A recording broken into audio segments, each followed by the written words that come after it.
All right, it looks like that's everyone in from the waiting room. So thank you so much for joining us, everyone. We have Franklin Rowe here with us to tell us about his experience in the industry. He was most recently a creator in the Rideback TV incubator, during which he developed The Beautiful South. He also recently staffed as an executive story editor on the Apple TV Plus limited series Pachinko, and his other writing credits include The Exorcist and Swamp Thing. Thank you so much for being here, Franklin. Take it away. Yeah. Thanks, Emma. First, I just want to say hello and thanks to all of you for joining me during this time. And I hope that I can be of help to all of you. I tend to be very free flow and conversational. I'd rather move to that as quickly as I can. I'm going to start out by kind of laying out what my story is and how I got to where I am now. But after that, I encourage everybody to kind of use the chat box and just ask questions, and we'll just try to turn this as quickly as possible into a conversation so that it's tailored more to you, who you are, and how I can kind of help you and kind of be able to give you more pinpoint insights into this career as a TV writer. But before I get to all that, I also want to acknowledge, this has been a tremendously difficult week. I think it's irresponsible not to acknowledge all the shit that we're dealing with right now. I know I'm going through a lot right now, and I just want to use this moment to check in with all of you, make sure that you're okay. When I get into a comfortable place, I was just telling Emma, I'll probably drop some F-bombs and whatever. It's like, I'm here not to offend anybody or upset anybody. I want this to be a safe space, so I encourage you to say things. If I say something, talk out of turn, like I'm just a dude. So just tell me shut up. So, yeah, aside from that, I guess I will just jump right into who the hell I am. Let's see, hold on one second. I'm a man trying to figure out how to share screen on Zoom. Okay, I can do that. Yeah, there it is. All right. Okay, here we go. Okay, stupid title, breaking, breaking, breaking. I like Breaking Bad. It was a good show. All right, moving on. Okay, who is this rando talking to you? So that is a picture of me standing in Landrum Hall next to the woman who became my future wife. She would prefer that I crop her out. This isn't a rude thing that I decided to do. We were not dating at the time. We were just friends. But yes, it's a remarkable journey to kind of look back and see that this guy actually ended up in Los Angeles. That's where I am now, and that's where I'll be for a while, and just chasing the dream. And I'll start with saying I was born and raised in Richmond, grew up in the suburbs, and about as far away as from the industry as I could imagine. And I was a child of Korean immigrants who came here in the 70s wave. Again, no access to the industry. They were, just here, pursuing the American dream, like so many people. My father was a jack of all trades. He was a mechanic. He was an electronic repairman, and then ran grocery stores for a while. My mom was a nurse, and I had the classic immigrant story of someone who came here, part of that second generation, trying to find my identity, and trying to both fit in, assimilate. And of course, that journey has changed quite a bit over the past 20, 30 years. I'm also a very proud recipient of a public education from kindergarten all the way to graduating from William Mary. I was in state schools the whole time, and I'm indebted to the opportunities that gave me. And I am class of 96, William Mary. My career at William Mary, and hopefully this will help some of you, I was both a good student for a few semesters, and I was also a terrible student for some semesters. Barely graduated, had to kind of get some support from the English department to make sure that I could kind of check off all the boxes and get the degree. My last semester was about as cratered out as I could have. So I kind of ran the full gamut. I played a shit ton of ultimate frisbee when I was at William Mary, and then the years afterwards, I loved it, and I would take none of it back. And so, but the short of it is, I was a terrible student, right? And so when I graduated from William Mary, honestly, I didn't know what the hell I was going to do. I didn't have a job in hand. I didn't have a direct path, and I was starting from nowhere. And I knew I had an inkling of an idea that I wanted to go into the film and TV business. And back then it was very different from what it is now. No streaming, like theatrical was just by the 2000s, it was all tentpole, big blockbuster IP. Whereas when I was growing up, what got me into the business was I loved indie films. It's like, and some were obscure, some were, like a well-known, and later, of course, you have the Wes Andersons and, like even like the early films of like, Ryan Johnson and so forth.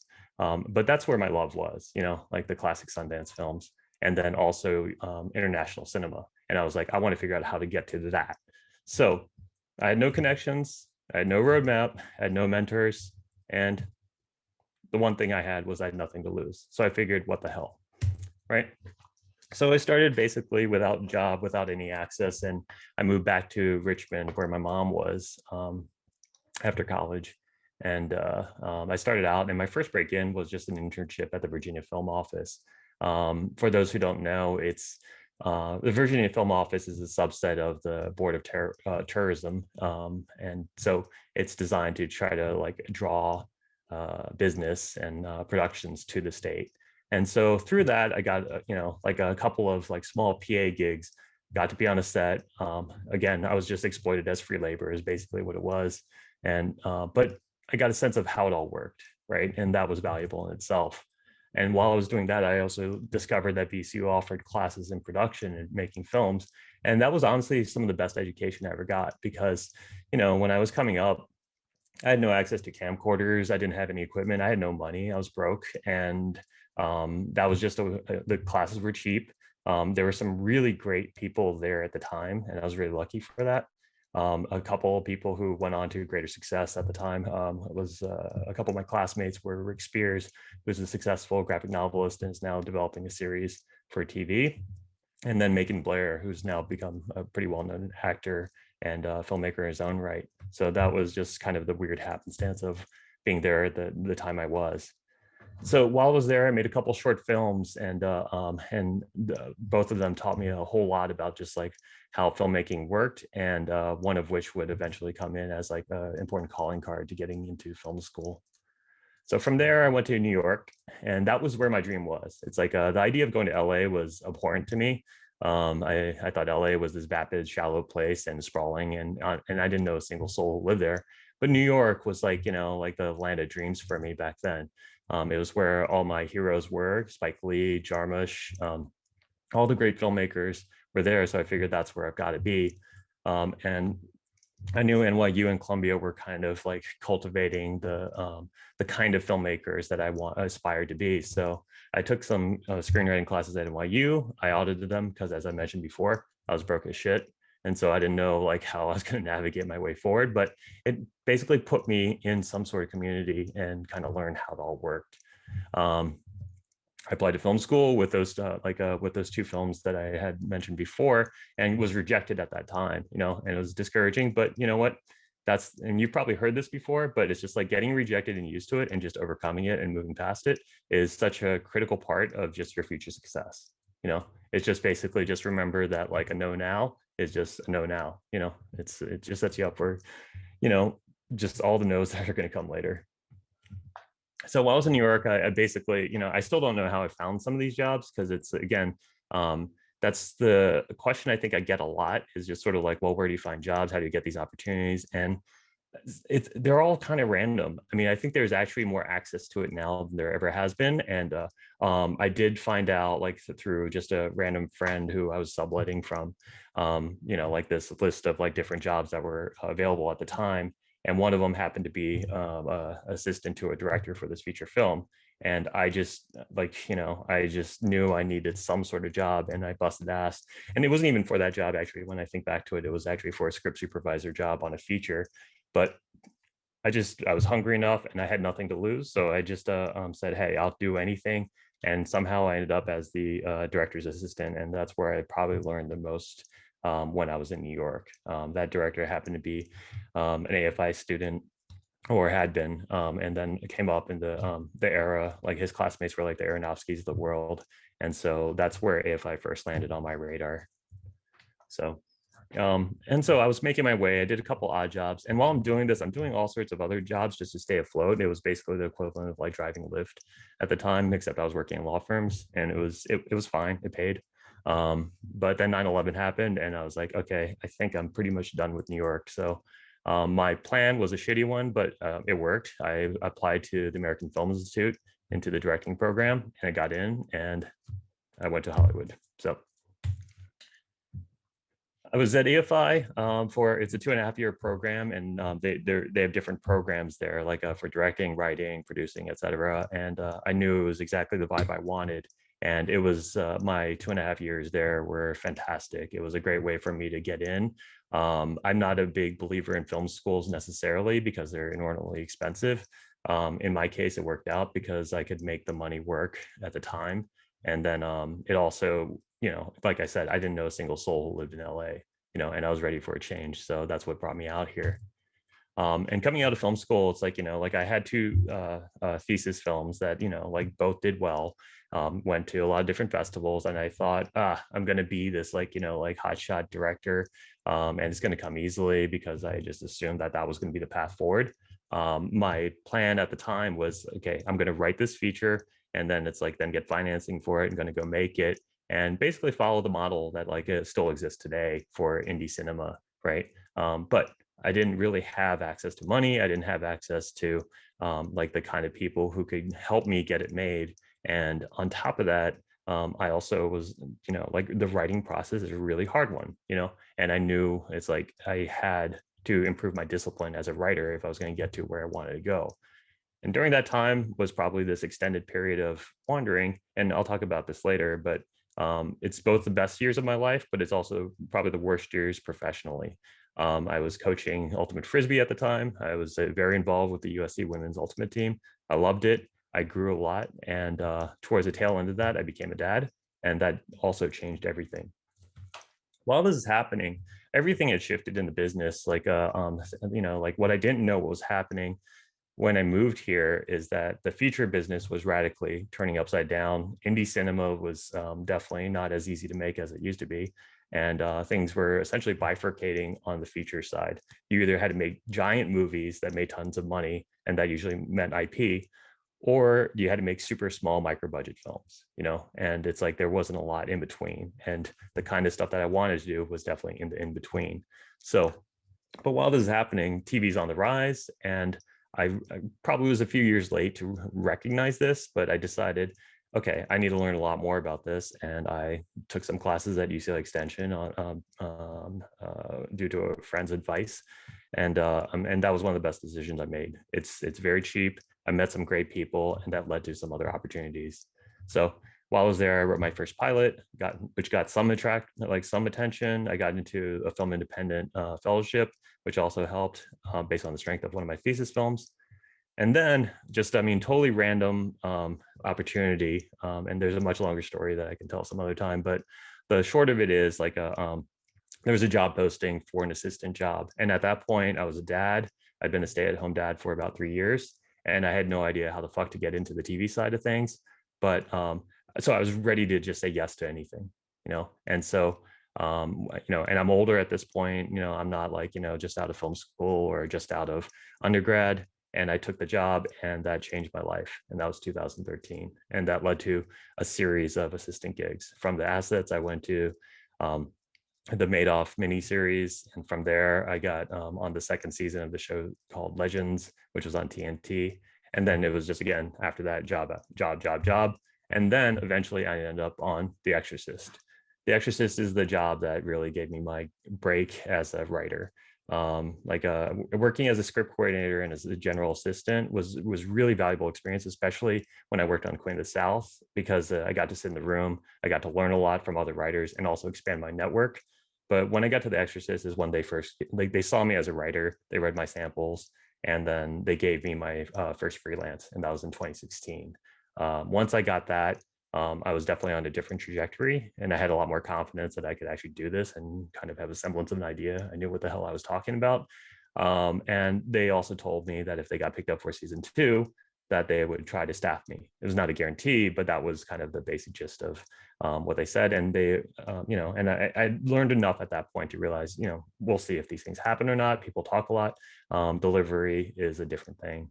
So after The Exorcist, though, I did have a job in between. I was on a Netflix series called 7 Seconds as the script coordinator, and I worked for an amazing woman, Venus Sood, who also has been a huge ally in my career. So all these jobs were just like teaching me a lot, expanding my network, and also just giving me more opportunities. And so that's the weird thing about this business is like one success will get you more success, and it seems unfair, but that's kind of the nature of it. And then, so I got staffed as a writer on the second season of The Exorcist. And then from there, it's like, that's when I got agents. I got started building my career on the next level, ended up staffed on Swamp Thing after that. And then on the heels of Swamp Thing, which it was a really great show to work for. Like, it's like, I'm not a pure genre guy. At my heart, it's like, I would write for shows like, and create shows like Better Call Saul or The Americans. But I like I like smart genre, and that writer's room was just a fantastic group of people to work for, and I got to do a lot on that show. But on the heels of that, I got to do something that was a bit of a dream, to be honest, was to go and work on Pachinko. It was a very intense room. It was a very focused room, and also it was about a subject matter that, frankly, I still can't believe is getting made. Like just as someone who grew up so disconnected from my own sort of cultural history, to then be spending all that time 24/7 thinking about, reflecting on what it is to be Korean American, and then also have this legacy and all the sacrifice that led to me being in this place right now. So and that room was also challenging because I live in LA, but the room itself was in New York, so I was away from my wife and family. It was tricky, but we made it work. It wasn't super long, which is part of the reason I took the job. Anyway, I'm very excited for it to do well when it comes out in Apple. So I'll sum up all this, and like there's other elements of my career and where I'm going next, and I can talk about all that. But I just wanted to kind of underscore all this. My story is a little bit of a different one because it's like, it's been a kind of a meandering journey. And, I was talking to Emma, and I've talked to other people coming out here and like who are fresh out of school or fresh out of film school. And there's a real sense of pressure, like I think on your shoulders to have to succeed really quickly.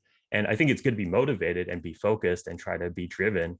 But I also want to, if you take away one main thing from me, it's that like the wandering and the meandering is part of the journey. It really is, because you're going to learn a lot, and you're going to build perspective, and you're going to kind of find yourself in sort of like as you're finding your way. So just know that the next thing that you do, it doesn't define you. It's just something along the trajectory of your life. Right. And then you can actively make a decision. Is that going to be the path you want to go? Do you want to go somewhere else? And everybody has a different sort of cocktail of what they have to kind of deal with, which is, the balance of like money versus opportunity versus, just your general happiness and health. All these things are really important. So I'll just list a bunch of the random shit I did over the years. Coming out of school, I was a Barnes & Noble cafe barista. I was terrible at that, but I love coffee. So I was good at that aspect. I was probably good at chatting rather than actually serving coffee. Like I mentioned before, I was a word processor and a legal temp, and that's what kept me afloat the entire time I was in New York. Like I did other things that made money, but really it's like when I needed to pay the rent, that's what I did. As I mentioned, I was a Virginia Film Office intern. My first production jobs on set, that taught me a lot. It was the advice I got from one of my first film teachers, was to be a script supervisor. I was terrible at taking notes and like in continuity, which is script supervisor should be. But the great thing about being a script supervisor is that you're next to camera and you're hearing, basically overhearing all the conversations that are important. And that's really what's great about it, is like you get inside the head of a director. Being a PA on set is like, it's valuable and you can learn a lot, but it's also like really you're often directing traffic and you're removed from anything that actually deals with the creative decision making. And then some of the other random things I've done: ultimate frisbee coach, which is like, truthfully, is one of the best things I've ever done. I'm so glad I got to do it. I was a stay-at-home dad, which is also the very best thing I could have ever done. And I have a 10-year-old kid. She's fantastic. And then finally, I failed at a whole bunch of shit along the way, right? Busboy, waiter, there's a lot of stuff I was just generally terrible at. So anyway, I'm getting to the breaking in portion of it. Before I go there, I mean, I don't know if there's anything in the chat box, Emma, or like, I feel like this would be a good time to kind of start asking questions along the way. So I'll stop for a second, get some water, and Yeah, feel free if you have questions to either send them in the chat or you can raise your hand and unmute and ask. Peter?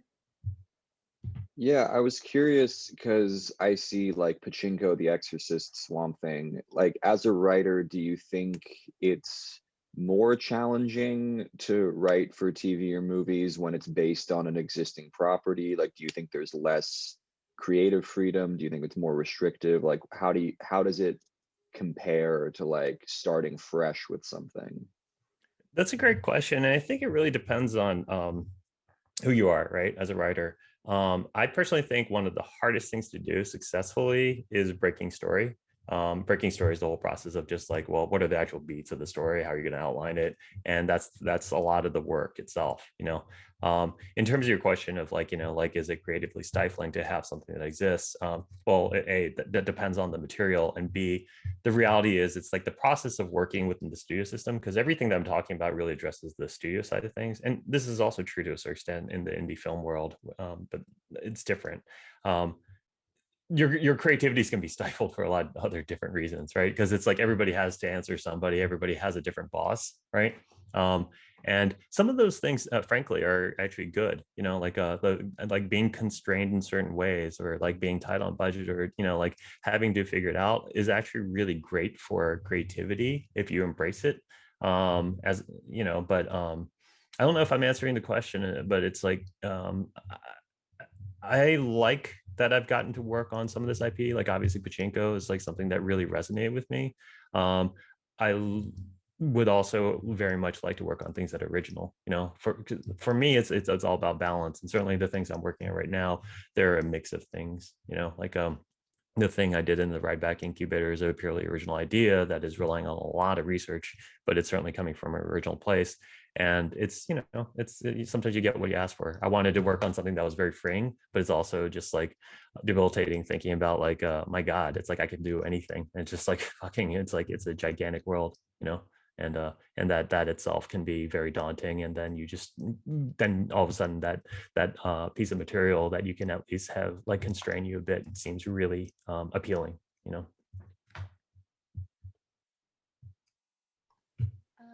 Charles also has his hand raised. Hi, Franklin.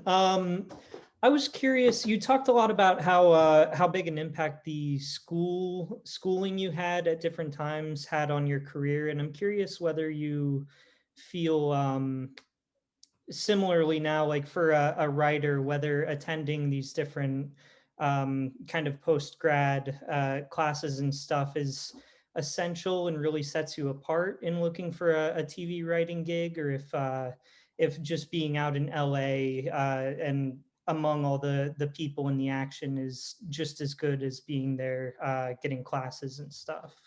Yeah, that's a great question. I mean, this is I'll tell you what the important things are, and then you can decide whether or not the class education, grad school, all that stuff is like important to you.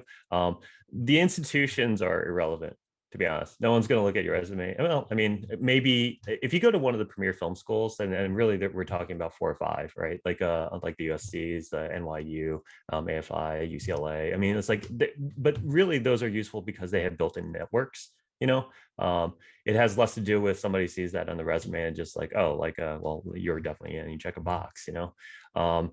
And they're also like, most of those schools are stupid expensive, you know, and so it's like, it's not really worth, you know, like putting yourself into student debt. And like, if you think that's what's going to get you to where you need to go, what's most important is access, right? Meeting people who are going to be like your like fellows, you know, like who are going to, you know, be a community. And I think that is so vital, you know. And it's like I just think about like, you know, when I take all these classes, you know, certainly like there's little bits of pieces of knowledge that I learned along the way, you know, but but I could have gotten that elsewhere. I mean, especially now, it's like there's so much information that's available via podcast and on the internet. The difficult part is sifting out like who's bullshitting and who's telling you the truth. And there's a real simple litmus test that you can get to now because of social media, which is like if somebody's working in the business, it's like working on the shows you want to work on, they're the people to listen to because they're actually doing it. There's a lot of charlatans and there's a whole cottage industry of like screenwriting gurus and like just nonsense, and like just don't listen to them. It's like, and like I got caught in the whole world of like theoretical like kind of story breaking bullshit, and it's not helpful. What's helpful is doing the work, writing, loving it, finding people who have like great character and values that you like, who jive with you. And so finding where those people are, which may be classes, which may be workshops, which may be these different things. And in my case, it was a mix of these things, right? Did I put too much money into the class that I took? I'm sure I did. I wish I hadn't, but that's also, I didn't have that much recourse, especially early in my career. So does that help answer the question? Definitely. Yeah. Thank you. Yeah. And I think you asked another question that was kind of implicit in all that, which is just sort of like the nature of like being in LA or being in New York or these sort of centers. And now Austin, I mean, Austin and Atlanta are also kind of these places where you can get work and things are growing.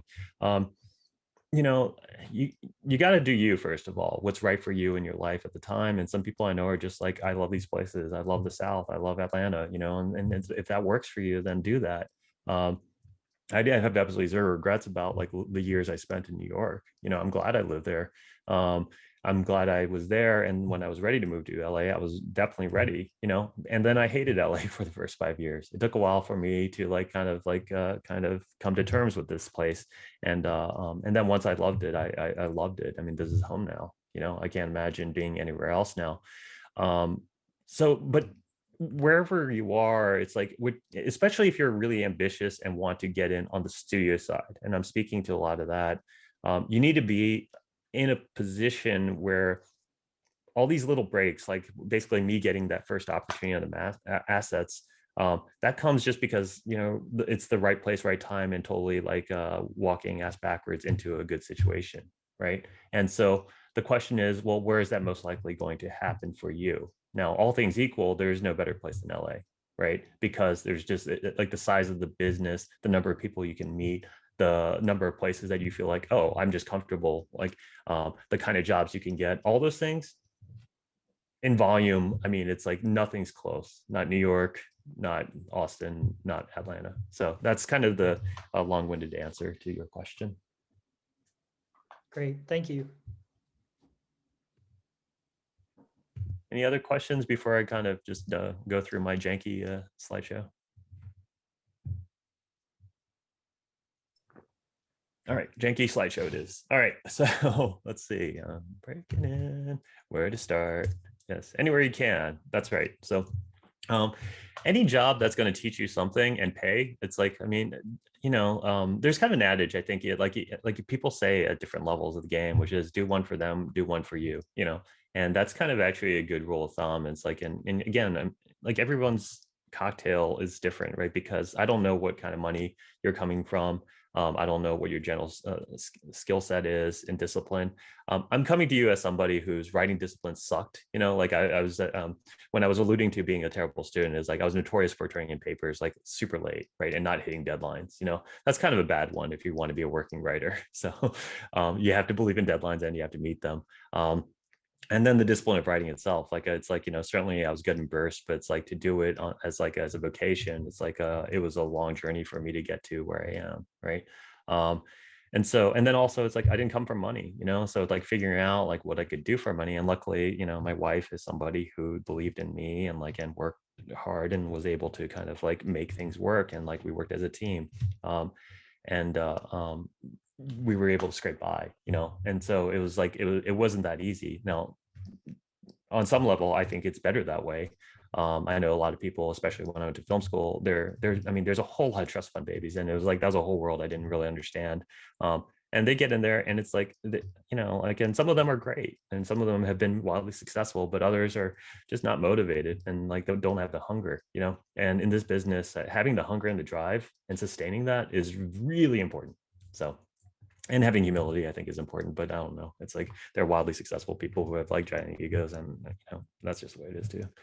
Anyway, three focal points. Yeah. So I guess, I mean, this is all just kind of basically just some different version of what I was just talking about. Like you're constantly having to assess like where you are, what you want next, and then just kind of like always give yourself that long-term goal, like to get to where you want to go. So if your goal is to be a writer, it's just like, don't let go of it. It's like, just because it doesn't happen within 3 years and like the 3-year, 5-year plans, all that stuff is like, all well and good, make them, but like, don't ride or die on those. Like I had definitely had this number 27 in my head, like I had to be Orson Welles by 27. It was a stupid idea, but it's that's the thing is like you learn, and your journey's gonna be your own.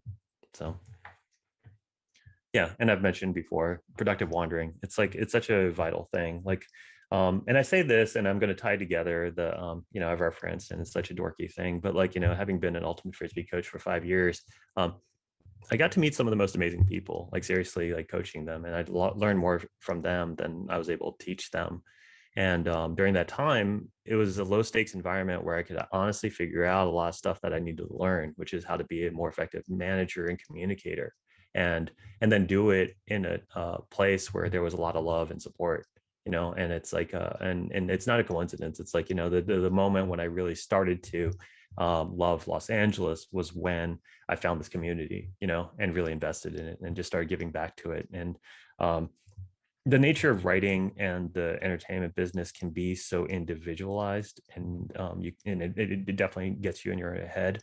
But I really believe those who find the greatest success really figure out at some point, oh, like I need to invest in something else that isn't me. Number one, for just mental health, but number two, because it's the right thing to do. It's like that's something you can effectuate, is actually doing good things for other people. It's like there's going to be a lot in terms of your career that's just going to just honestly just be left to variables that are outside of your control. So control what you can. So does it help? Like this is kind of a general, I'll just ping around, because it's sort of like, I don't know, sometimes I talk and I don't know to what extent everybody knows like how the business actually works, or just a general overview. I'm happy to kind of give that if that kind of helps. I also, like, my limitation on Zoom is like I see like 5 faces, and so I don't know how many people are here. I don't know. Emma, can you do a little like ask around, see what people think? Yeah, can you just give like a thumbs up if you would want to hear this in more detail?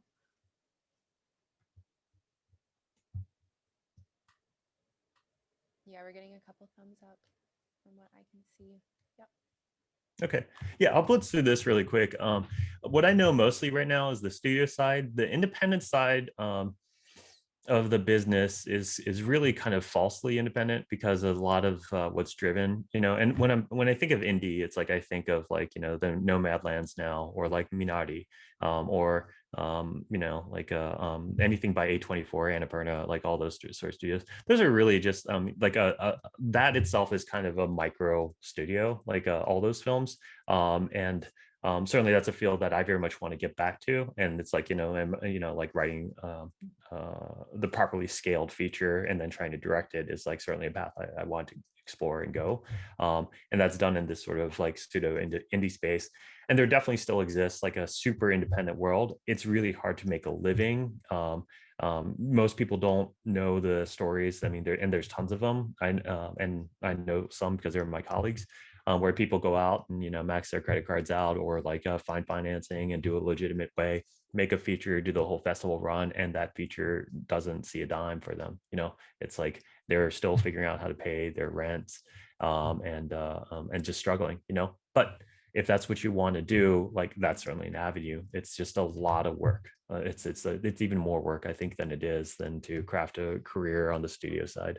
And other, I guess, I mean, I think that was like me thinking about just sort of like the digital realm, which is just like this wild space. And I know a lot of people who also have crossed over from journalism and the sort of the weird sort of blurry space that is like the Voxes and BuzzFeeds and kind of like the general like digital media that exists out there. I'm not really that hip to any of all that, but again, it's like it's a job. You get to create stuff, you get to write, and you get to learn, and I'm like, all that's additive. So if that's where your journey goes, then yeah, run with it. And then I know plenty of people who've come over from that side and always wanted to go towards the scripted fiction side, I mean the scripted TV side. And there's also plenty of people who are like in the non-scripted side who are like really keen to like break out of that. There are lot of jobs there, but all these things is sort of like if they're not where you want to be, it's hard to kind of break through that next wall, and that's always the case. But then you have to kind of sit there and say, you know what, I'm working, I'm learning, I'm developing a skill set that's important, that'll give me like future jobs, and that's never anything to just dismiss out of hand. Film, TV, digital media, creative exec support. Yeah, one thing I haven't talked about at all is sort of just the opportunities that exist on sort of like the ancillary elements, whether it be agencies, management companies, production companies, the executive route. All of those are like it wasn't for me, because it's like the idea of wearing a suit going into like a corporate environment was something that I definitely hated, and I did plenty of that as like working in law firms.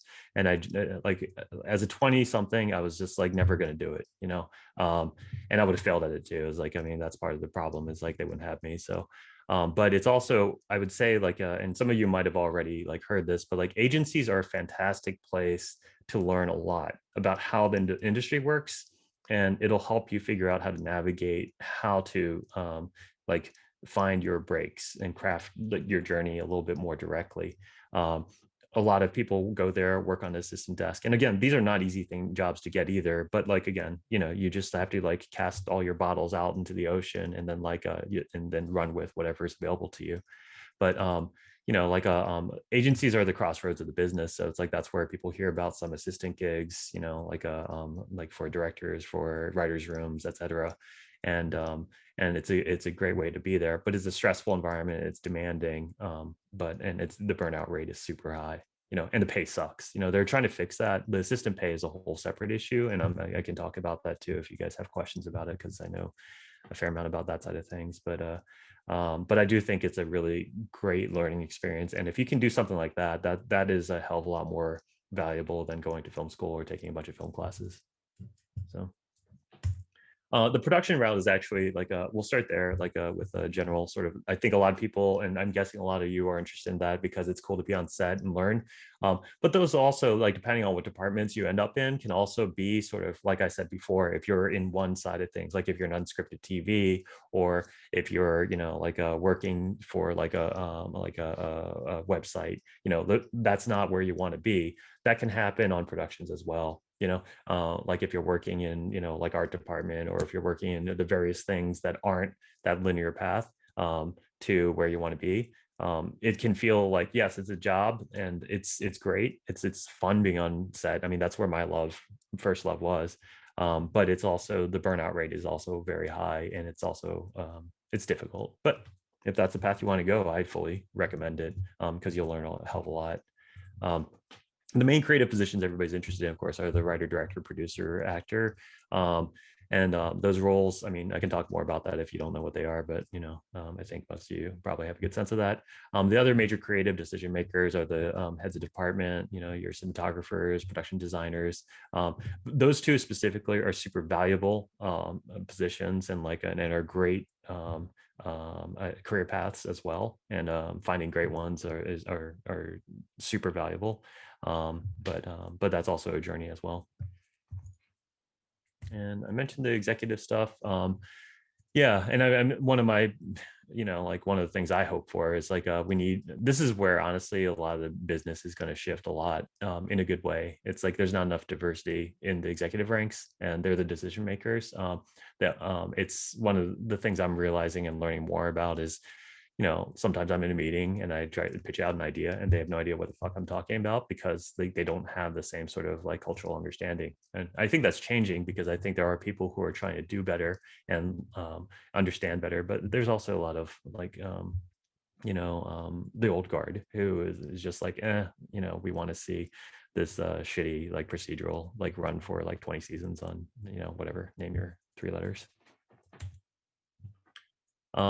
So the different elements here is like, so you have your studio, you have your network. And so the studios and networks are like, they can be the studio. It's complicated because of course it's like, Disney's a studio and a network. Now you have Disney Plus. Everything is moving towards streaming, the Apple Pluses, Disney Plus, Netflix. Netflix is by far like dwarfs everybody right now. And they're doing a shit ton of business. They have a lot of money and they're very smart. And so everyone's really trying to catch up right now. Delineation between studio and network for the most part is the studio is the ones responsible for saying, hey, we're going to order this thing. They're kind of the bosses and they basically own the property, like whatever the show is, right? And then they go out and peddle it to different networks. It used to be antitrust laws actually like worked. And so like we didn't have the vertical integration that we have now. But now you see more of studios and networks aligning and really streamlining. But they're essentially the bosses. Production companies are much bigger players than they used to be, and they're kind of becoming more and more these sort of like funnel points for creators. You have Greg Berlanti, who has like a record number of shows on TV. I think he has some like 20 shows now on TV, basically owns CW and has like an insane overall at Warner Brothers, but he deserves it. He works his ass off. Pod stands for a production company with an overall deal. They're basically just a fancier, more coveted form of a production company. These are the entry points for a lot of places for you to, pitch your ideas, and like they'll help get your shows made, especially when you're unproven. And there are also great companies if you can get a job there. A lot of people find that's actually a great starting point because you'll learn a lot in terms of doing coverage. You'll see how kind of like what you would learn at an agency without the stress, and you'll also find more creatives around there. This is also a useful access point if you want to find out about like potential opportunities, whether it's to get an assistant gig in a TV writer's room or just somewhere else, but I think it's a fantastic resume builder. And then there's the agencies, management companies, etc. So is it useful to all of you to talk about like assistants? I don't know if y'all are familiar with like how the writers' rooms work. Just a show of hands, thumbs up. I see one. Yeah, we're getting some thumbs up. Cool. Generally speaking, okay, I'll talk about the TV writers' room and kind of just lay out the basic structure of it and what it used to be. All this is changing rapidly because it's like now you have these things that are like mini rooms. You also have Zoom rooms where it's just like they're getting rid of the writer's pay position, and which is not great, I think, in terms of like long-term growth and opportunities. But anyway, I'll start with like what the traditional sort of structure of the writer's room is. Generally speaking, you have your showrunner, and the showrunner is not the official title, but everybody knows who the showrunner is. They're the person who is really responsible for all the decision making, both creative and production related. And so like the buck stops with that person. Now that job is way too big and massive for one person to do, unless there are a few people who I think are just like, they are somehow super regimented, insane, and able to do everything. But usually there's two people who shoulder the load of like all the work that has to be done, because everything flows through that. Your production, all your like department heads are always asking the showrunner questions. They're running the writer's room, or they have to like supervise all the scripts. And then they're also handling post-production, the edits, everything. And they're talking to talent, and they're talking to executives, right? So it's nuts, right? It's like and when you think about what they have to do, what it used to be is like you had the showrunner, you had probably anywhere from like 5 to like 12, 13 writers. Comedy rooms tend to be bigger because you have more people who are specialists. And then like writers at various levels. Like the cool thing about TV that I like is like there's a like clear sort of like progression and hierarchy. There's lower level is like starts with staff writer, story editor, and then executive story editor. Then you get to mid-level, which is co-producer, producer, supervising producer, or consulting producer. And then eventually you get to co-executive producer or executive producer if you're fortunate enough and your career is long enough and you don't flame out and die, a fiery death with your career.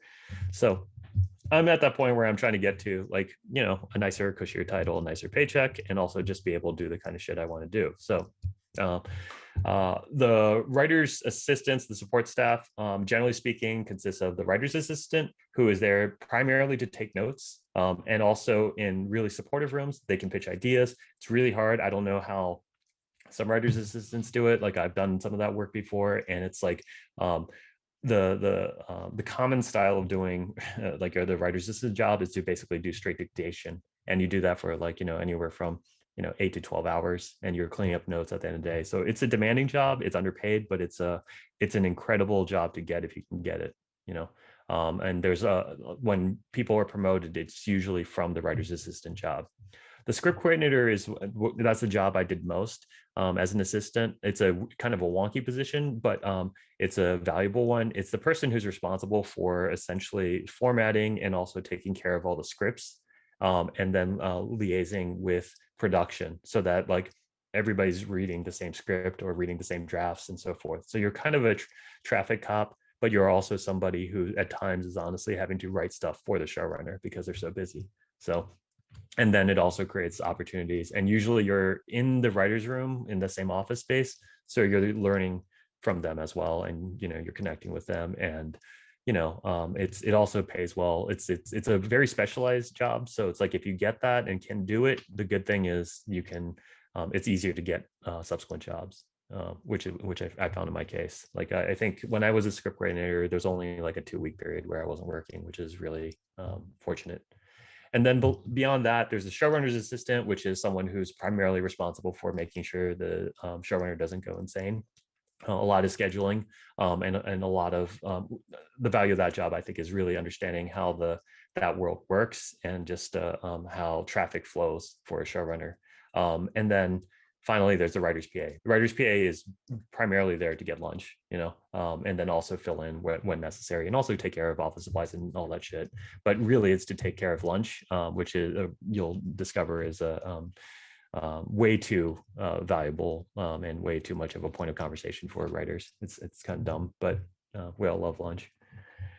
So, yep. And then I think that's everything. Oh, the other thing I was going to say, right, is other assistant jobs. One thing I can't remember if I put this on here or not, but being a post-production assistant and being on that side of things is actually like a weird kind of side path to go. What a lot of people don't know is post-production jobs, departments on TV shows tend to be in the same office space as the writer's room. And the reason is because it's just too much for a showrunner to have to travel back and forth between the two spaces when they're handling both, right? And so there are plenty of post PAs who've then been able to parlay that and go laterally to a writer's PA job or some other opening, essentially. So now they're in that world and they're building their resume on that side. So yeah, and then it's like my career started with like an internship at the Virginia Film Office, but like working for a film festival is certainly a great way to just like meet people and also just access other people where you're going to learn exactly like how things work, and also possibly get opportunities, because you just never know where job opportunities are going to come from. And we already talked about schools. Let me stop there for a bit and see like where everybody's at. So let me check in, because it's just me rambling. I'd rather connect and have this be a little more free flow. Any questions? Yeah, again, Very feel cool. free to raise your hand or put it in the chat.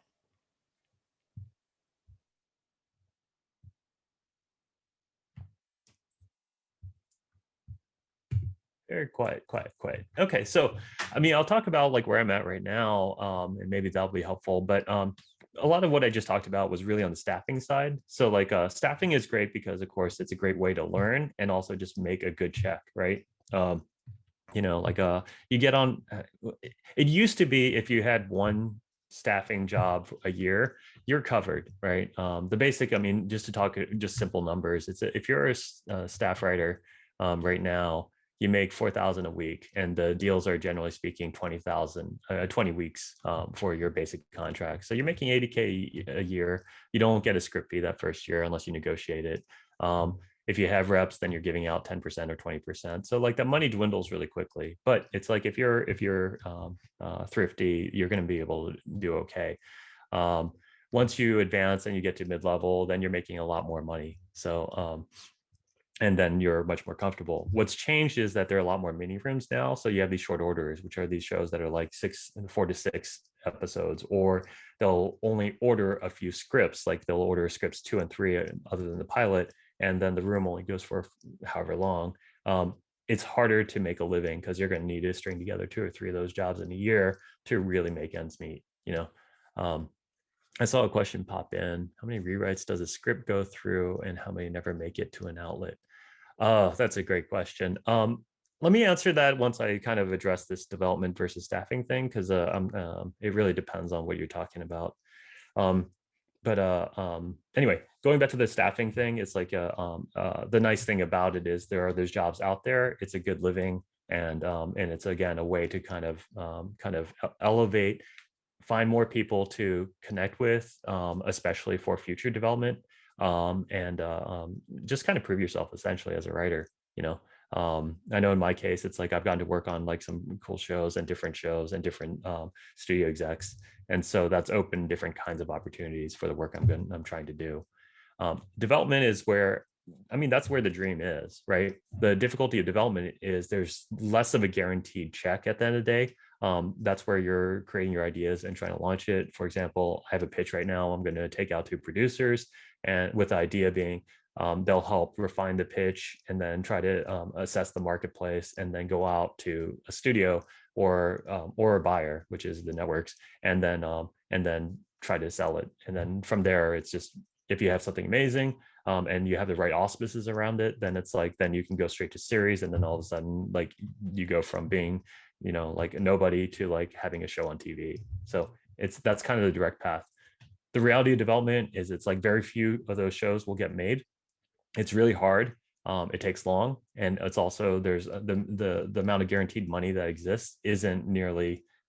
It's very unpredictable. Some people can make a career just purely developing, which is great. That's where I would like to be for now, because I think it makes you a better writer, but it's also just harder. So it's a very competitive landscape. To answer the question about rewrites, it varies so greatly. Like there are times when it's just like you know, like when you have a killer outline, it's like and you basically do like 1 or 2 drafts, it's basically going to be pretty close to what that's going to be. On some of these shows that are on broadcast, because their schedule is so fast, you don't have time for a lot of rewrites and things are done on the fly. So like sometimes it's just like, you know, you get maybe like a couple revisions and then there's that.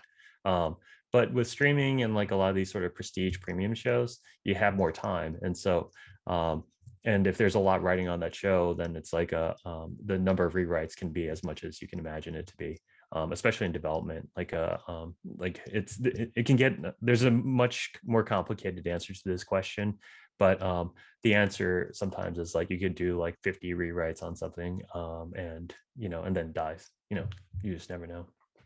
So you have to be ready. And like I said, just going back to the whole be ready for rejection. I mean, essentially anything that isn't like money in your pocket or a green light to go like, you know, make it is a rejection. And so that's kind of your day-to-day is just like, it's not good enough yet. And so you have to get used to that and kind of the mental toll that takes. And at some point you just kind of get used to it. And then you just celebrate the wins and look forward to them and know that they'll come. So on the staffing side, I guess I can talk about some of this stuff. Is like, you know, you're in the room pitching and doing your job essentially on the staff is to do whatever makes the showrunner's life easier. You know, they're responsible for making sure that the scripts are written, they're in good shape, and they get to production so that they can make it. And so if it feels like it's a little bit of a pipeline, it is, you know, but it's not that different on the feature side. The processes are different, but really there you're just as a writer, then at some point working with a director if you aren't the director, and then you're trying to work with your producers and your whoever your buyer is to like to get the green light, and so that like everybody's happy with it and wants to move forward with it. And that doesn't really end until you finish shooting the thing. And then once you're editing the thing, that's a whole different process that you're going to be consistent. Like, I mean, honestly, like none of the shit you've done before matters. You're at the point where you're like trying to figure out how to make this version work. So yeah, so as a staff writer, you're pitching, you're writing, and then you're covering set if you're, depending on the show you're on. That's also becoming less common because more writers' rooms are being separated from production.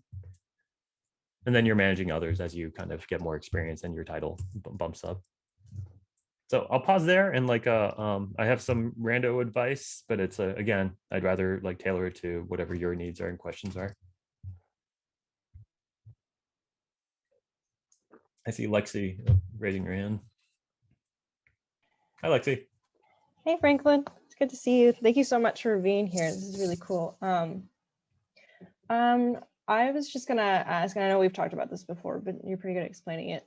Like, what tools should we have under our belts in terms of like what should be in our portfolios, and like what should we be doing now, like getting ready to like present ourselves to like the entertainment industry? That's a great question, I think. And like, certainly, you know, here's what you really need if you're going to be considered at some point as a writer is like, you just got to have good samples, right? And meaning you have a pilot, an original pilot, right? It used to be that you would write a spec pilot of an existing show. And this is when I'm saying used to be, this is like the early 2000s, you know, like to like even like later than that, like one of the first scripts I wrote was a Breaking Bad spec, and that was towards the tail end of its run. Some people want that. It's really mainly the fellowships that exist out there, like the Warner Brothers, like of the world, and like ABC. But like more and more, they're moving towards just wanting originals. And the reason is because more people want original thinkers and original voices to figure out how they fit within kind of their creative needs are for the show. So, you know, I mean, there's like a 5-hour session we can talk about in terms of like what makes for a good sample. But the short is you want to write a pilot, you know, that you feel like represents you, your voice, and has something to say, you know, that can stand out from the crowd. Because literally, like, I mean, when you're coming from completely outside, you're talking about thousands and thousands and thousands of pilots that exist out there, right? And so once you get through that circle, and let's say like you're being submitted to like via the agencies for a show, like right now it's like I'm up for a potential gig. It's like, you know, like all the different agencies and managers out there are shoving their pilots and like, here's my writer. It's like a consider them, and they have to pour through all this shit. That's what the pods will help with too, with staffing and also the studio execs. And then they whittle that down to a very short list of writers that they'll actually like consider and meet with, you know. And sometimes you have multiple gatekeepers, like I've had to balance of both. I've sometimes had to meet with the executives first, and just it's a lot of it's a friend of mine calls it the pants test. It's like, is this person actually wearing pants in the meeting, and like not just some sort of freakazoid. Yeah, so once you get past that, then you'll at some point sit down with a showrunner. I've heard of stories even where like some people were hired directly without actually even having a showrunner in place, but that's really weird and like unusual. But for the most part, the person you're ultimately going to get the final green light from and hired by is your showrunner. And then you'll get a nice call from, you know, the studio side and the business affairs and like offering a deal to your agents and all that nonsense. But anyway, that was a long-winded kind of went on digression there, but the gist of what you need, I think, is you need samples. You don't even need a pilot. Like a lot of people these days are getting read off the strength of their one-act plays or plays. There's a lot of playwrights who are coming over. Pachinko was the majority of writers in that room are primarily playwrights. So that's certainly a way to go. You could certainly have a feature. You could have made a feature. It's anything that'll make you stand out from the crowd and be considered. But at the end of the day, you do have to, with most of these jobs, be able to write in whatever format you're working in, whether it's a half-hour multicam comedy or a 1-hour pilot. So I hope that answers the question. I'll talk really quickly about like kind of like beyond that. I think things that are really helpful that I'm discovering. Just writing a shit ton, like outside of just like, you know, like the pilot itself, you know, like I didn't take journaling seriously until like honestly I like hit 40, you know, and it's like something I did sporadically, but it's like I made it a New Year's resolution. I was just going to write something every day, and I started doing that, and as I've improved upon it, and I realized how that translates really effectively to just like improving my discipline as a writer. And also just now as a space where I'll just like brainstorm ideas, you know, so it'll just be whatever I want it to be rather than just a chronicle.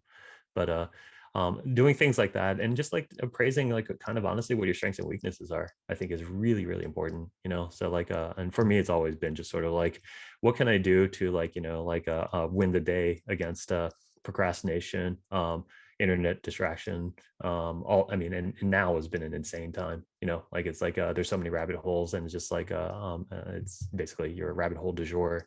And I've certainly learned a lot of strategies. I mean, some of the pragmatic ones, I'm sure the younger generation is always savvier, but I think like having things like Freedom as an app is really useful.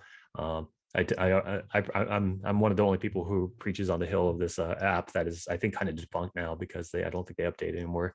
But it's an app called Flow State.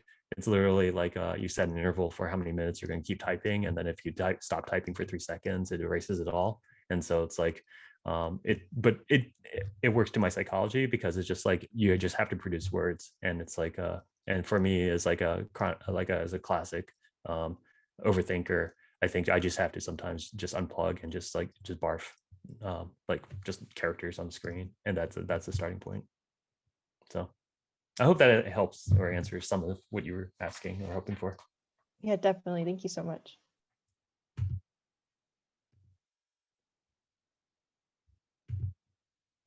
Charles? Yeah, I'm curious how some of these kind of side, like partially related gigs like writer's PA, what it actually looks like for pivoting that into like getting involved in the writing. Oh yeah, sure. Well, any of these jobs, the rule of thumb that you're going to hear is that like you got to do that job and be taking care of that first, right? So it's like, getting lunch and getting it right is not like something that any of us like went to college or film school to do, but you take it seriously because that's what your job is, and knowing that, and it's like you have to kind of have the proper humility. So and you do that, and then from there it's just like you let things organically build, right? And you build relationships, you find who your allies are, and then people start to see you as people. And the way the business has worked, and just I feel like this is again in my experience, and like I've been fortunate because I haven't been in a lot of toxic rooms, and maybe that's partly the benefit of having gotten my breaks later, because honestly it's like if I were younger I would have been more indebted to just any opportunity, and I would have been like, I'll do whatever, and I've seen that happen where it's like, in a lot, if you follow the trades or like stories of, especially Me Too, and like just the abuses that exist in the business, yeah, it's because it's like there's this gross imbalance of power, and you don't know where, like when you're starting out, you're so dependent on whoever it is above you for work and money and opportunities, um, and so luckily in my case, it's like I just had really good people looking out for me, and and it was clear who the allies were, who was going to nurture, who's going to mentor, and I definitely gravitated to them, and got good advice. You get into a good relationship, and like people will offer to read you. That's always a difficult thing. It's like some people are very open about it and are good about it. Others are not. And then that sort of can be a path to like, getting, your script is your currency. It'll get you somewhere else, but if you show up on day one as a writer's PA and say, hey, like, will you read this pilot? You're probably going to last another day or two before you get shown the door, So, yeah. So, I mean, it's like there's politics, and like there's sort of coded language that you have to kind of figure out too, but some of it is also, I mean, like we haven't talked about like the fellowships and like the different screenwriting competitions out there, most of which are bullshit. Just like there are only a couple that I would ever apply to. But those are also ways of just kind of getting noticed and landing on the radar so that people see you as a writer, because it's like, people, I mean, people are people. It's like they're going to see you as like whatever your job title is at first, until you kind of pierce through that just by virtue of your general personality or their kindness or circumstances, right? The reason why a writer's PA job is so valuable is because you're actually dealing with people who actually can do things for you and are actually writers and have a wealth of experience, and generally speaking, there's a lot of rooms that do advance from within, meaning like, when that writer's assistant becomes a staff writer, suddenly there's a writer's assistant needed for the next season, and that writer's PA can then essentially ascend to that job. You learn sometimes because there are days when the writer's assistant is busy. Sometimes they get a script and they have to go write the script. Then you're the actual writer's assistant doing the work. So it's kind of, again, the key is just getting yourself in those rooms, getting yourself in a place where greater successes can happen. Doesn't mean it will, doesn't mean you'll be in the right environment, but you're just trying to get closer and closer to good situations. Does that help? Yeah, definitely. Cool. I'll keep going, and like please jump in. Like I mean, like don't be shy. Yeah, I forgot to say this whole thing. It's like, you know, like I'm you know, I talk a lot. I'm generally comfortable and social, but I also find Q&As to be awful. You know, uh, and it's like I've been always hesitant to ask a question, partially because of the nerves and partially because I'm afraid of looking stupid. So one of the things that I know I look out for is like helping people who are especially not, you know, like the most extroverted, to kind of find your confidence and find your way. Because it's like, to me, like extroversion, introversion, whatever you are, that has nothing to do with your talent, your abilities, and intelligence. You know, like it's and unfortunately, the business and like the world caters much too readily towards people who are just gonna like barge into rooms and feel entitled to like occupy those spaces. And we need to fix it. You know, it's like, and if I can be a small part of that, I'd be happy to move the needle. As someone who's married to one of the most wonderful introverted people I know. So anyway, ramble. We got a couple Let's- questions in the chat. yeah. Should I go to the, would working on low to no budget projects be beneficial? Yeah. I'll say this: if you can get anything made at scale, you know, like I mean, be financially responsible. Like don't take my words and have it translate to like, you know, max your credit cards out and go live the dream. You know, like that's gonna do nobody any good. But anytime you make something, you're gonna learn from it. You know, and just do it within modest means. You do like a short, like, you know, like a 2-page short. That's great. You know, like if anything, it's like I feel like, you know, the economics of my day were very different because I didn't have like a good camcorder, and I was also a film snob and I was a dumbass. Like, so those combination of things like really inhibited me from doing volume of work. But you know, when I shot film, it's like you know, you thought really hard about like, you know, okay, like I'm literally burning like, you know, $50 right now as I'm shooting like this next shot. You know, so you know, your decision making would be a little different then, which in some ways has benefits.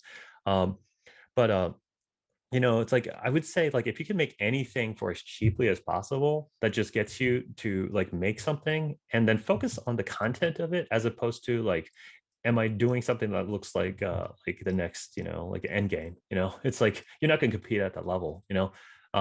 But what shines through, and I see this all the time, there's always something that pops like on, you know, like social media or like, and I forget what the thing that was on Twitter. It was just like this 1 or 2 minute short. It was super low budget, but it was just fucking great, you know. And it was just like, again, I mean, it's hard to do that. I mean, it's really hard, and sometimes that's luck. It's also about what the audience wants or is going to respond to in a given time. But just doing that kind of stuff is going to teach you so much about just how it all works. And and nowadays it's honestly, it's like literally, I mean, like if an iPhone is good enough for Steven Soderbergh to go make his features on, it's good enough for all of us, right? So like you can just go out there and just like really focus on telling the story. And that's why good writing and being a writer is so valuable, because it's so hard. Like it's not easy, you know, like and I say that as someone who, like, you know, a long time ago was like, oh yeah, writing's easy, it's all written, it's in my head. And it's like, yeah, no, it's not, it's all fucking hard. So and it's very humbling. And it's like, and I think the more you recognize that, and the more success you have, honestly, it's like the writing gets harder in some ways. So the next question, I guess, is general tips on improving work that we've already written. Great question, Sophie. I think I'll propagandize all my things I love right now, but Brene Brown is like a hero of mine. I love her podcast. I love her philosophy on things. And I think it's directly applicable to writing. I think the more you make yourself vulnerable and like have it read and be receptive to feedback, especially from people that you admire, who you think are smart, building a community and just battle testing it, and just, again, embracing the failure of it all, you know, like you know, one of the difficulties I had, and it's like one of the big mistakes I've had and that I'm constantly trying to overcome, is I wanted my first drafts to be perfect, you know, again, partly because, you know, like as a chronic procrastinator in college, I was, you know, doing the paper the night before and the first draft had to be the best it could be, right? Such a dumbass way to do it, but like that's just who I am. And like and I have to understand, you know, like you make do with that. I was always envious of my roommate, and this is could be perception or reality, I'm not sure, but he would literally just like barf out like, you know, like a paper. It could suck. I would never see it, but then he just like, you know, work on it, and then he'd have it done, and he was always stress-free. And I was like, God, I want that, you know. Anyway, you have to embrace the kind of writer you are and where you're at and like what works for you. And at the end of the day, the only thing that matters is like you go from start to finish, you have something to show, and then you say to yourself, you know what, this doesn't have to be the end of this thing. It's like I can keep working on it. So in terms of the questions, it's just like just by talking it out with other people, you're going to come to see what the strengths and weaknesses of what you've written are, and then you'll be able to better approach how to rewrite them. There is a burnout point for everybody, so at some point you're sick of something, but even then, like, it doesn't mean it's dead, it just means it's done for now. So but I think, and then again, everyone's so different with their processes. Like, I know some people can work on the same thing for like years and years and years.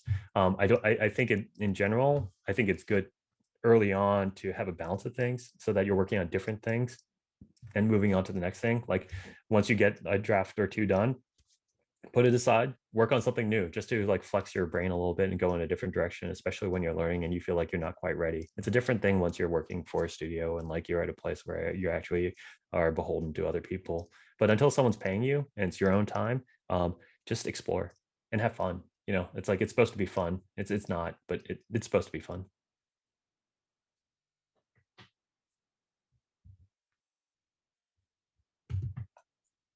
So let's see. Oh yeah. Some random tips along the way on my janky slideshow. Avoid the grifters. Yeah, there are plenty. It's like that's a longer conversation, but that's where trusting your instincts, and then also just like the more of a network you have with people who you trust, the better you can kind of sniff that out. And then in terms of resources out there, I don't know how many of you were at Chitra's like a workshop. I know she was going to share some resources, but there's a lot out there in terms of podcasts. I think I have some listed on the another slide here. Let's see, find, build community. Yes, all this stuff. Yeah, Platitude. This is great. So anyway, any questions? Here, I'll throw up all these other.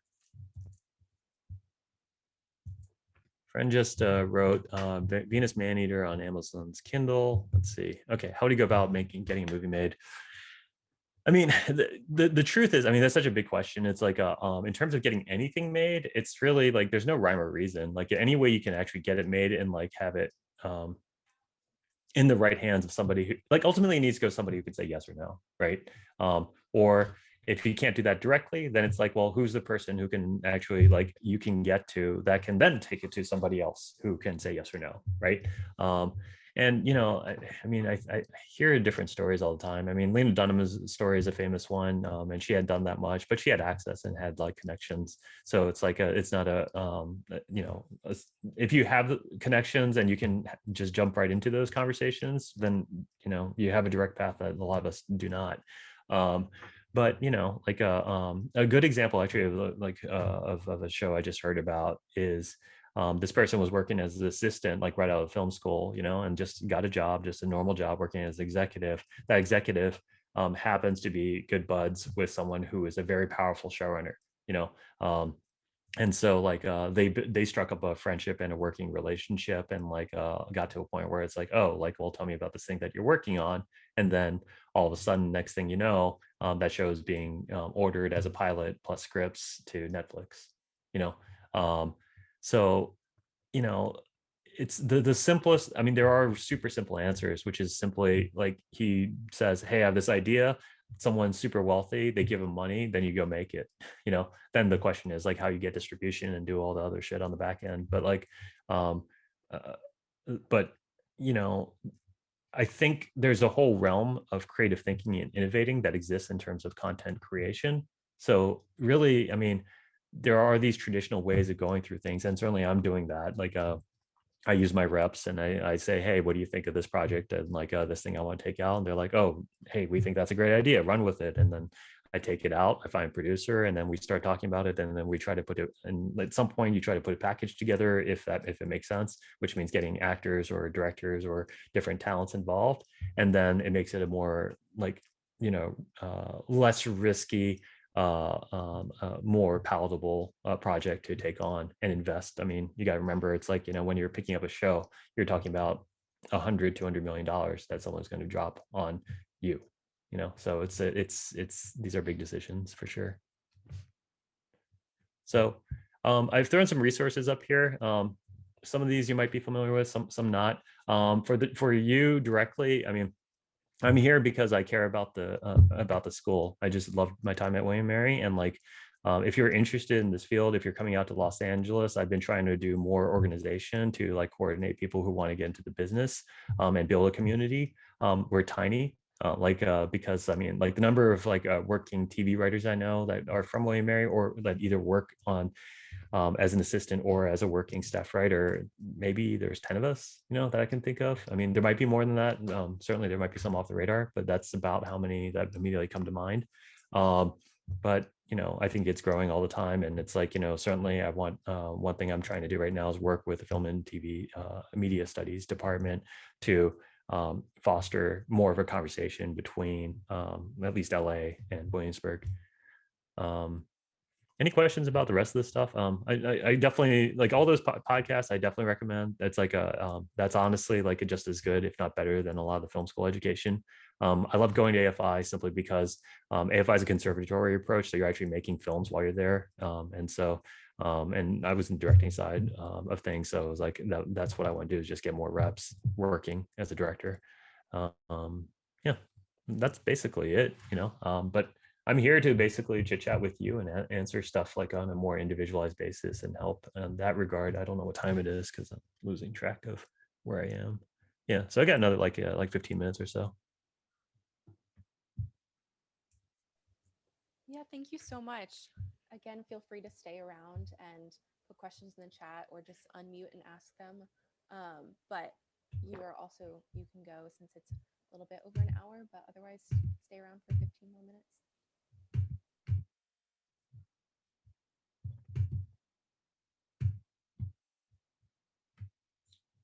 Let me stop the share. Stop the share. There you go. Any questions? Like, please, like don't be shy.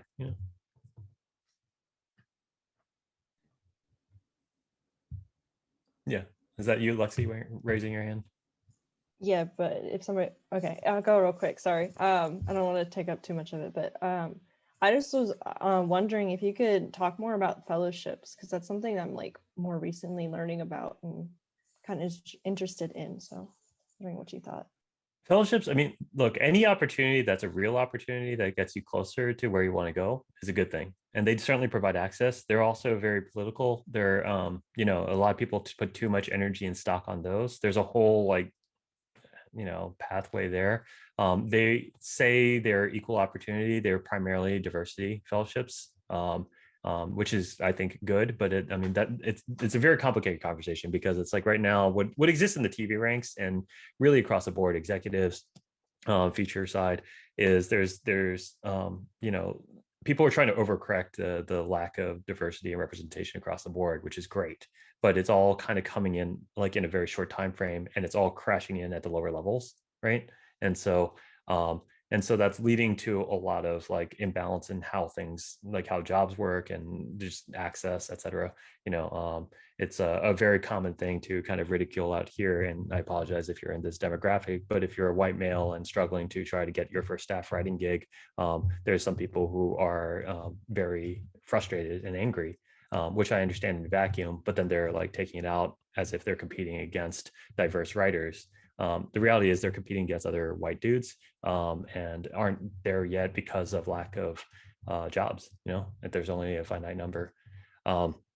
So anyway, that's what's happening with the fellowships. Like Sundance, I don't know if I listed them as well. There's some others that are worth doing because like Sundance runs something, Film Independent runs something. All of those places are great if you get in and you just get to know people there, because again, these are people who are just going to be able to advocate for you and you'll learn from. And the thing about the business is like sometimes it just takes one person who has a ton of clout, who believes in you and really champions you, to get you to another place where you can start doing a lot more for yourself, and everybody, I think this is true of everybody unless you're independently wealthy. And as we discovered, I don't know if you saw the news, it's like I think Steve Mnuchin's wife like made some feature film because they're crazy wealthy, and I mean that thing's going to be a piece of garbage. But like, like aside from that, you're going to need people along the way, and probably multiple people who are going to believe in you and give you that opportunity, and I've had a lot of people along my way, you know and so the fellowships can be that, but you have to remind yourself they're not the end goal. They're just one way in. So they tend to look for the same things. It's like in terms of what they want. I would definitely say, actually, it's like one of the things that's most important in terms of just landing on their radar is having a really compelling personal story to tell. Like, who are you as a person is actually more valuable than your sample at first. You're going to have to be able to write, and then you're going to have a good script. But what's more important is sort of the sum total of like what you can offer, what your perspective is, and like how you as a person are essential to the business and changing it. So I hope that helps. Thank you. Additional questions?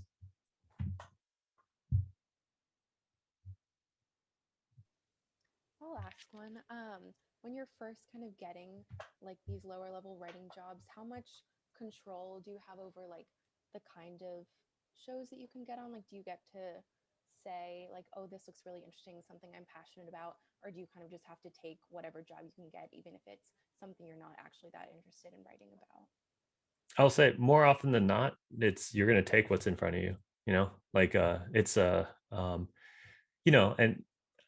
every so often I definitely know people, and they're actually like I'll tell a little quick story about a friend of mine. It's like his career is really rocketed, like in a great way, and it's like one of the great stories is like I know is like he was almost on the verge of giving up and like had no money, was working at Trader Joe's as like a clerk, and then just happened to recognize a pretty well-known writer who's a champion of other young new talents, and just like struck up a conversation and won him over in just that minute that they talked, that he was willing to read his script, and that got him into like this fellowship, and then his career is taking off. And he just recently told me, I got caught up with them. It's like, he was up for 2 different jobs and got offers on both of them, and then he could pick, and that's the dream situation to be in, because then you're just like, you're in a whole different class, but the reality is, it's sort of with the timing of it all, and also just in terms of like who you click with. It's like when you think about just sort of the different levels you have to get to for someone to say yes to give you a job, it's kind of a minor miracle, and you shouldn't, once you're there, you got to just be like, all that's past, and now I'm here and I deserve this, and then you have to go rock the job, right?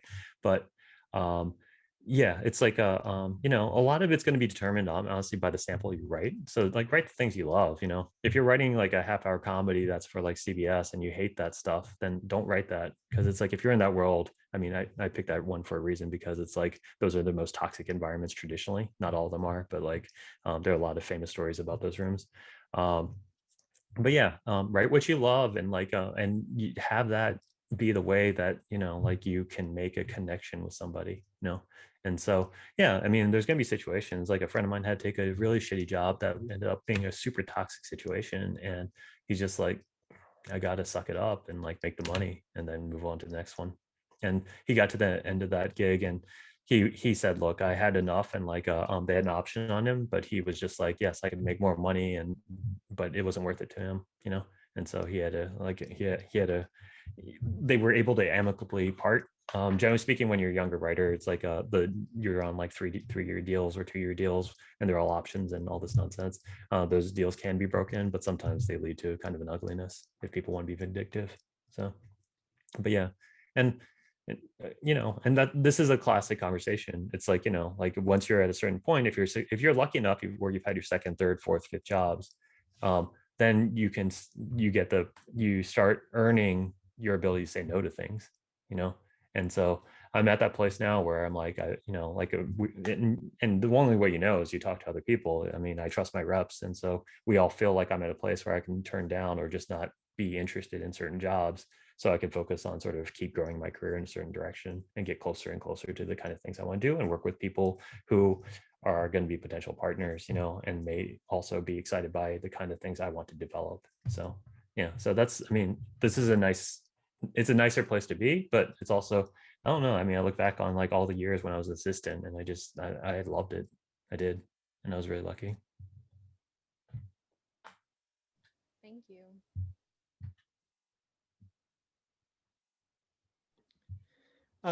You mentioned you were looking to build kind of community among alum in LA. I'm curious if there's a best way to stay in touch with you Yeah. going forward. Well, I mean, here's the simple one. I'll just throw my email in the chat box. My email response times vary greatly, but but there's also just going through the William Mary, like Craig Anzalone is the West Coast representative, like he organizes a lot of the stuff, and I've only gotten to know him in the past couple of years. He's a really great guy and really cares about William Mary and like helping out the alum. So just staying connected and I mean, like I remember being in New York and going to like the Yule log ceremony and being like, oh God, it's like everybody's old and like I don't know what the fuck's going on. And it's like it felt really weird. And like my wife and I were like not gonna, like we were there for basically the bread ends and house, but it's like if you're a go-getter, it's like that's an opportunity where it's just like you meet one person and like you connect and like that's all you need, right? And that's what those opportunities are for. I'm trying to cultivate a space which is like more targeted towards entertainment because at least now we have like something at least generally in common that where you can meet somebody and just connect with, and so hopefully that'll become something. But it's it's a much smaller community than like the Harvard Woods and the Yales of the world. There's a lot of those out there, and then of course the film schools are represented pretty handsomely. But I don't know. I just when I think about it, and part of the reason I want to get involved with all this is like I just like William Mary people more than like all the highbrow blue bloods. Thank you. Mm-hmm.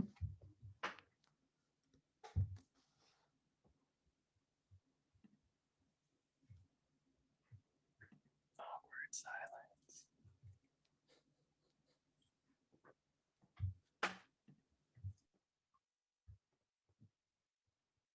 Cool. Any other questions?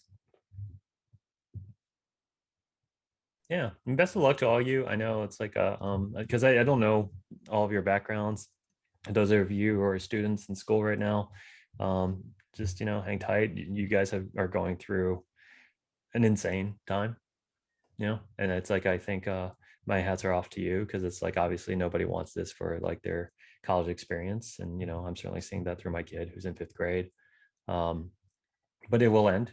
It's going to end soon, hopefully, and like and the world will be waiting for you, and like just remember, just enjoy that journey like beyond school, like and enjoy the remaining time you have there. It's like I know I never thought I'd be that person. It's like because I grew up in Richmond. Williamsburg was a field trip, and I love college, but I was just like homecomings, whatever. But like now it's like I'm coming up on 25, which is pretty fucking hard to believe. And yeah, I'm like, God, I'd much rather be there right now, like than here staring out my window and like thinking about like how to string together my word salad for the day. So anyway, enjoy what you got. Any other questions before peace out and everybody's off to their days?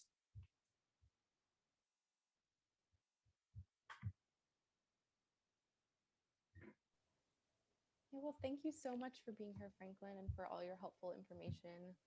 Mm-hmm. Absolutely. Yeah. And I left my email. Don't be afraid to use it. If there's any questions or anything I can help with. So, all right. Take care. Thank you. Have a great afternoon. Thank you everyone. so much.